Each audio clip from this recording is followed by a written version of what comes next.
Ya, bertemu lagi bersama saya Hendra di channel saya Hendra Komik. Awalnya sih saya mau bikin review itu ya tentang pemakaian sebulan bersama Redmi Note 11. Tapi tadi barusan saya lihat di channelnya Best Indo Tech. Nah, di sini ada review tentang Redmi Note 11 Pro 5G yang sama seperti ini, warnanya biru juga. Di review pemakaian selama sebulan. Nah, jadi saya sebelum bikin videonya, saya lihat komentar-komentar yang ada di kolom komentar di video ini ya. Jadi ini menceritakan tentang keluh kesah selama pemakaian sebulan ini. Nah, lalu saya waktu masuk ke kolom komentarnya, ada pernyataan-pernyataan yang menarik sebetulnya. Jadi ini di komentar pertama ada yang bilang, sama nih bang, gue user Redmi Note 11 5G, pemakaian normal, baterai kurang dah. Kalau saya sih pemakaian normal ya, yang saya pakai di sini, ini baterainya awet sih. Dia terhitung awet. Saya pakai HP ini hampir 2 bulanan, lumayan sih performanya dan baterainya kan karena upgrade dari Redmi 4X. Tapi saya merasa dibully karena banyak reviewer yang agak kecewa dan gak nyaranin beli HP ini. Kalau kamu lompat dari Redmi 4X ya menuju ke Redmi Note 11 Pro 5G, wah gila, itu lompatannya luar biasa banget. Pasti akan kerasa fun banget. Cuma para reviewer yang mungkin kayak kesannya membuli ya, sebetulnya dia bukan membuli sih. Cuma dia meng-compare dengan handphone keluaran saat ini. Soalnya waktu Redmi Note 11 Pro 5G ini nongol, sebelumnya itu udah dihadang oleh Realme 9 Pro Plus yang menawarkan kayak apa ya? Ya ini selera ya, tapi memang kelihatan kayak menawarkan jauh lebih banyak. Ada OIS, ada kamera IMX766, terus juga ada Dimensity 920 gitu kan, fingerprint in display, bodi kaca juga, double stereo juga. Jadi emang kalau dimendang-mendingin Redmi Note 11 Pro 5G ini nih agak sulit jika mau dimendang-mendingin. Apalagi sekarang udah ada Vivo T1 Pro yang pakai Snapdragon 778 ini juga semakin mempersulit posisi Redmi Note 11 Pro 5G jika dimendang-mendingin. Cuma waktu kamu memutuskan untuk memakai HP ini, sebetulnya bukan pilihan yang buruk-buruk juga sih. Tapi memang pilihan-pilihan yang lain itu memang kelihatan lebih menarik. Serius. Saya termasuk yang kecewa karena pas banget mau ganti HP, berharap speknya sama dengan Redmi Note 11 Pro yang rilis di China, ternyata beda. Sebetulnya itu bukan salah kalian, itu adalah salah ada beberapa YouTuber channel yang ada handphone di China belum rilis, tapi langsung dikasih judul resmi Indonesia. Ya itu emang gimana ya? Wajar sih ya, soalnya emang cari view juga, mau gimana lagi. Cuma buat kalian yang ngikutin, benar-benar ngikutin berita gadget, seharusnya kalian nggak akan terkecoh dengan berita-berita macam itu sih. Jadi memang perlu menambah literasi mungkin. Dibandingkan dengan Realme GT Master Edition, mending mana bang? Kalau Realme GT Master Edition mungkin saya ngeluhnya cuma di speaker yang sebiji aja, sama bodinya yang masih dari plastik. Sisanya sih bagus sih. Emang Redmi Note 11 Pro 5G ini nih emang posisinya sulit ya. Dia masuk di tengah kelangkaan chipset. Terus juga Qualcomm memberikan chipset terbaru yang juga nggak oke-oke amat. Jadi emang Redmi Note 11 ini rada apes ya posisinya ya, karena kan memang ada tradisi ya di Redmi itu selalu memberikan chipset terbaru gitu. Terbaru tahun itu gitu kan. Nah sayangnya chipset terbaru tahun ini adalah Snapdragon 695 untuk rentang harga 3-4 jutaan. Dan banyak orang yang merasa kurang puas ya. Padahal secara chipset pemakaian sih enak sih untuk sehari-hari. Walaupun memang kalau secara performa memang chipset tahun lalu gak Snapdragon 778 emang masih jauh lebih ngebut sih. Tapi kalau dibilang masih lebih bagus Snapdragon 720 atau 732 saya tidak setuju sih. Ini masih lebih baik sih menurut saya. MIUI masih ampas, tapi Xiaomi buru-buru pengen naik kelas, mau naikkan harga, alhasil market share kuartal 1 dimakan Samsung sama Realme. Ya ini memang beberapa keluhan tentang bug dari UI-nya dari Xiaomi ya, yang ya sampai ada orang bilang nggak ngebug nggak Xiaomi gitu. Itu sebuah tagline negatif yang harus cepet-cepet Xiaomi luruskan di segmen mid ke bawah ya. Tetap hanya kotaknya iPhone yang elegan, yang lain cuma ngotak doang. Nah, jadi dianggap ngotaknya Redmi, Realme, Vivo, dan Oppo ini nggak valid ya. Cuma iPhone doang menurut netizen ini. Saya 2 bulanan pakai Redmi Note 11 Pro 5G, happy-happy aja sih. Seharian aktif masih sisa 30%, baterainya pas jam 12 malam. Cuma tangan cepet pegel kayak berat handphonenya. Kalau dipakai seharian emang Redmi Note 11 Pro 5G ini sih emang kuat banget sih ngecover kebutuhan sehari-hari kita. Dan saya tuh sampai kalau baterai 100% di pagi hari, seharian itu rasanya kayak happy terus gitu. Jadi baterainya kayak ada aja terus gitu. Padahal saya juga ngegame sih, kayak Mobile Legends 1 atau 3 war gitu. Tapi masih ada aja, emang irit baterainya. Cuma kalau tangan kalian merasa pegel, itu berarti headphone kalian dulu agak ringan ya. Kalau yang ini emang ada di berapa ya, 200 gram atau 190 gram, saya lupa. Redmi Note 11 series menurut gua Note gagal total dari Xiaomi. Oleh karena itu Xiaomi rilis Redmi Note 11T series di China. Kalau gagal total sih nggak tahu ya, itu tergantung persepsi dari kalian masing-masing ya. Kalau dibilang gagal total sih enggak, cuma memang kurang menarik ya, apalagi sebelum kemunculannya nih Snapdragon 695 di era internet gini, informasinya tuh menyebar kemana-mana gitu kan, perekamannya nggak bisa 4K. Itu langsung memukul harapan banyak orang sebenarnya. HP 4 jutaan yang paling salah, kalau harganya 3 jutaan masih masuk akal. Kalau itu persepsi lagi juga ya.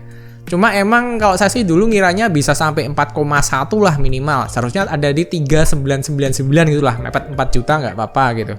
Tapi maksimalnya 4,1. Tapi ini masuk di harga 4,3 ya, emang rada overlap dikit ya. Walaupun kalau kalian beli secara online itu ada di 4,2 dan sekarang juga pasti lebih turun lagi, ada di 4,1 sekian gitu ya. User Note 10 Pro menyimak. Kalau Redmi Note 10 Pro yang tahun lalu, aduh, saya tuh ngeluhnya tuh di temperaturnya ya, panas banget.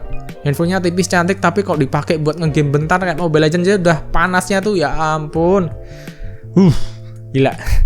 Kayak Mi 11 Lite juga itu juga panas banget. Tipis cantik, tapi kalau dipakai ngegame bentar panas banget. Kalau di Redmi Note 11 Pro 5G ini tuh, waduh, adem banget. Enak. Selamat datang di MIUI. Kalau belum kena bug, bukan Xiaomi namanya. Kalau saya ditanya ada bugnya nggak bang di Redmi Note 11 Pro 5G ini? Kalau ditanya bug itu ada ya, tapi kebanyakan bugnya itu nggak permanen. Jadi kayak kecil-kecil gitu lah, kayak misalkan icon baterai yang dari penghemat baterai ke baterai normal tuh kayak nggak berubah, padahal udah diganti. Ngehang di bagian galeri, dipencet nge-record juga pernah ada nggak masuk ya, padahal udah dipencet record tapi nggak ada filenya, itu nggak pernah. Cuma ya nggak permanen, jadi cuma kayak sekali 2 kali gitulah. Ngeselin kan pakai HP yang pakai MIUI terkhusus yang ada di Redmi yang gue pakai, Redmi Note 10s. Kalau Redmi Note 10s saya nggak tahu ya, karena saya nggak pakai sih tahun lalu sih. Ngeselin ya, harga 4 jutaan nggak bisa rekam 4K. Ya lumayan sih, tapi sebetulnya juga nggak kepake juga buat saya 4K. Karena kalau di harga 4 jutaan, 3 jutaan 4K biasanya ya goyang-goyang gitu ya, biasanya. Dan charger 67 wattnya kayak gimmick parah, speednya sama kayak 33 watt, plus Xiaomi nggak pernah ngurusin update. Kalau update ada sekali, kalau charger 67 watt ini emang rasanya kayak selisih 15 menitan dari charger 33 watt sih. Kalau di seri Xiaomi ya, buat saya pribadi ya. Ternyata banyak kurangnya, ya banyak lebihnya juga sih. Kalau kalian bisa menerima kurangannya, kalian bisa menerima kelebihannya. Tapi kelebihannya apa ya? Nah, seperti itu komen-komen dari channel Best Indotech yang membahas pemakaian selama sebulan Redmi Note 11 Pro 5G ini. Kalau buat saya pribadi, ini campur aduk sih, antara seneng atau nggak seneng. Sebelumnya saya kan pakai Redmi Note 10 Pro, Mi 11 Lite, Xiaomi 11T Pro, dan handphonenya tuh cepet panas. Saya tuh sampai gerah gitu, cepet panas banget. Nah, setelah ada ini, saya langsung ganti daily driver coy. Serius, saya ketika dapat Redmi Note 11 Pro 5G ini langsung saya ganti daily driver ya.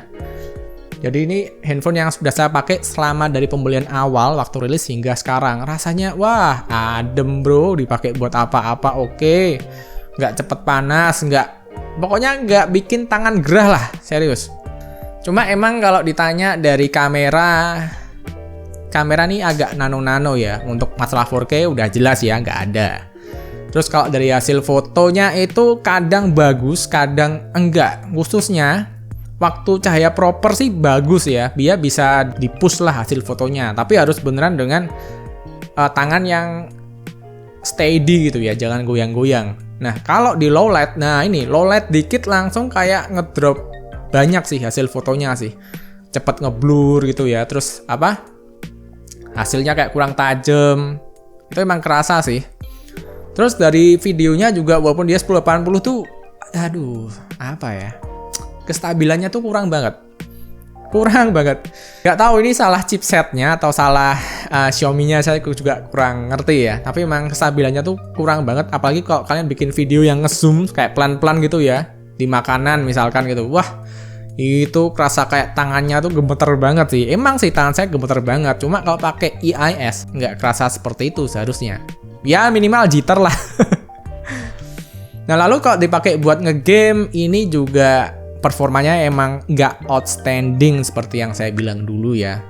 Bahkan untuk Mobile Legends ini aja dibilang rata 60 fps bisa kalau dingin. Kalau udah anget dikit performanya ngedrop, kerasa banget sih.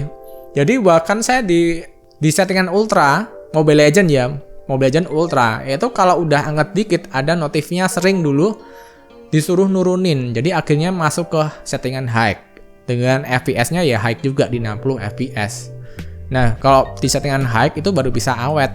Nah, kalau di settingan ultra, misalkan kalian main di ruangan yang agak panas ya, itu ketika handphonenya agak hangat sedikit, dia langsung performanya turun banget, ngedrop banget, kerasa banget sih. Tapi itu kalau udah posisi mainnya agak lama ya. Kalau kalian mainnya cuma 1 war, 2 war itu paling nggak akan kerasa sih. Apalagi kalau 3 war, 4 war tapi di ruangan ber-AC itu aman.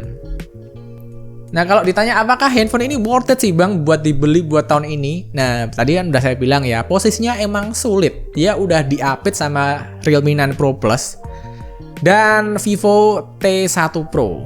Nah, tapi di Realme saya sih ngeluhnya cuma satu sih. Kamera ultra wide-nya untuk perekaman videonya tuh angle-nya sempit banget. Terlalu sempit bahkan kayak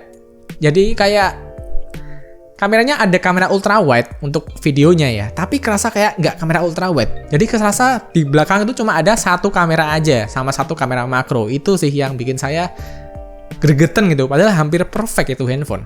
Nah, kalau Vivo T1 Pro saya sih kurang itu ya, belum nyoba sih. Saya belum nyoba. Dan kalau dari hasil fotonya kayaknya itu yang paling disunat dari Vivo sih kayaknya. Tapi dengan harga segitu, Snapdragon 778 AMOLED fingerprint in display sih udah keren banget sebetulnya. Jadi emang harus kalian sesuaikan dengan kebutuhan kalian sih. Tapi buat kalian yang tetap memilih handphone ini sebagai daily driver, aku bilang sih ini handphonenya enak. Terus masalah desain emang selera ya, kalau saya sih suka. Dan untuk baterainya juga awet, dipakai apa-apa juga relatif adem. Kekurangannya ya cuma di kamera dan bug-bug kecil yang nggak permanen dari MIUI 13. Jadi segitu aja.